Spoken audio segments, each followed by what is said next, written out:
Praise the Lord. नया दिन नई उम्मीद में आप सभी का स्वागत है। आज के वचन को लेके हम पढ़ेंगे नहम्याह उसकी पहली अध्याय 11वें वचन को। हे प्रभु, विनती यह है कि तू अपने दास की प्रार्थना पर और अपने उन दासों की प्रार्थना पर जो तेरे नाम का भय मानना चाहते हैं कान लगा, और आज अपने दास का काम सफल कर और उस पुरुष को उस पर दयालु कर। परमेश्वर इस वचन के द्वारा यही कहता है कि जब नहम्याह को ये पता चला कि यरूशलेम की शहरपनाह टूटी हुई है और वो आधे पे रुकी हुई, तो नहम्याह को बहुत दुख हुआ, तकलीफ हुआ। अपने लोगों के लिए, अपने प्रजा के लिए वो परमेश्वर के सामने दीन हुआ और परमेश्वर के सम्मुख में वो आया और प्रार्थना विनती किया, उपवास प्रार्थना रख के उसने विलाप किया और परमेश्वर से कहा कि हे परमेश्वर, जो प्रार्थना मैं और तेरे दास लोग ने यरूशलेम को लेके किया है उसे आप स्मरण कीजिए। जो शहरपनाह टूटी हुई से वापस से खड़ा करने के लिए आप सहायता मदद कीजिए, क्योंकि परमेश्वर ने अपने दासों से यरूशलेम को लेके विनती किया था, कहा था, उनको प्रॉमिस किया था कि जब मेरे प्रजा के लोग मेरी ओर फिरेंगे और मुझसे प्रार्थना करेंगे तो मैं उन पर दयालु होऊंगा और अपने डर भय मानने वालों के लिए अपनी वाचा को पूरा करूंगा।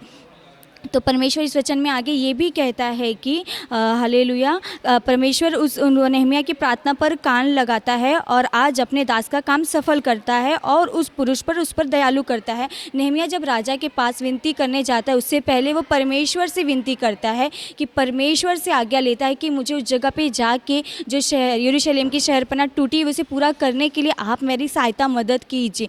तब परमेश्वर उसकी सहायता मदद करता है और लोगों को भी दीन करता है ताकि वो नहम्याह के जाने के लिए आगे उसकी सहायता मदद करे। वो लोगों के मन में भी नहम्याह के लिए दया का भाव लेके आता है। उसी तरह परमेश्वर इस वचन के द्वारा ये भी कहता है कि जब हम कुछ चीज़ किसी के लिए सोचते हैं या मांगना चाहते हैं तो हम किसी इंसान पे या किसी मनुष्य पे या किसी अधिकारी पे भरोसा ना रखें, परंतु अपने एकमात्र जीवित परमेश्वर पर भरोसा रखें। वो हमें सब कुछ देने की सामर्थ्य रखता है। उसके सामने वो विनती लेके आना है, चाहे वो छोटी विनती हो चाहे बड़ी विनती हो, लेकिन परमेश्वर के सामने अपने आप को दीन करके परमेश्वर को सम्मुख में बैठ के बाट जो कि उसे सब कुछ बताना है कि आपको क्या चाहिए क्या नहीं चाहिए।